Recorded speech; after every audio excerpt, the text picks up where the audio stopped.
All right, so I made my first huge carpentry project bookcase. So I just wanted to go through the steps because this is not kind of a simple DIY.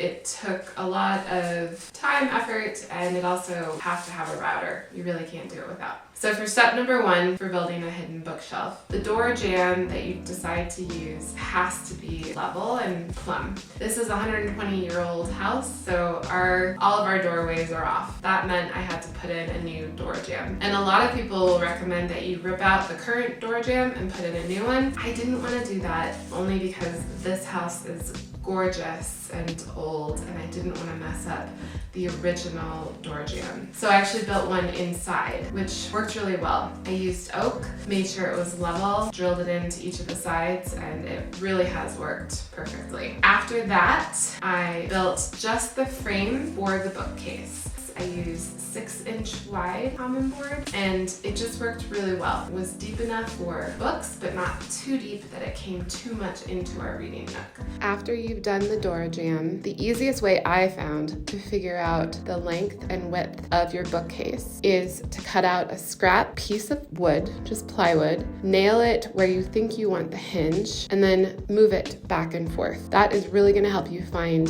the clearance that you need on the left and the right side for your specific space.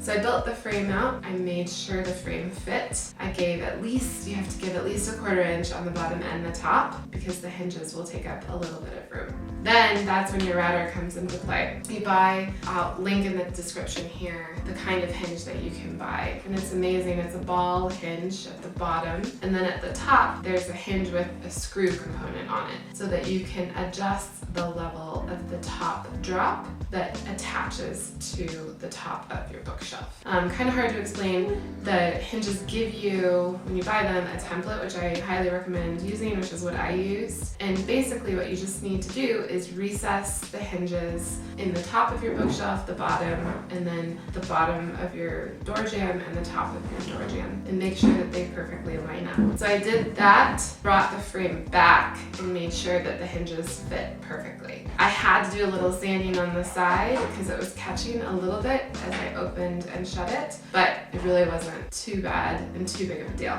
After you got the hinges in, I took the bookshelf back, I put the shelves in, put the backing on, I stained it. You could of course paint it and that would be really cool as well. And then let that set, put the bookshelf in for that final time. And then it was time for the final trim. So I bought trim that I put around the outside of the bookshelf. And it's interesting because the trim on the left side is attached to the wall, because as you open and close the bookshelf, it doesn't need to move, it can be on the wall. The trim on the top of the bookshelf also has to be on the wall. So I made it as close as possible to cover up any gaps, but it has to be on the wall. But then the trim on the right side can be attached to the actual bookshelf side. And that's the part that you use to kind of pull back and forth and open and shut the bookcase. So that's really how I did it. It was really fun, it was hard, but I'm very pleased with how it turned out. I hope you guys have fun. If you have any questions, drop them in the comments. I'd be happy to answer them.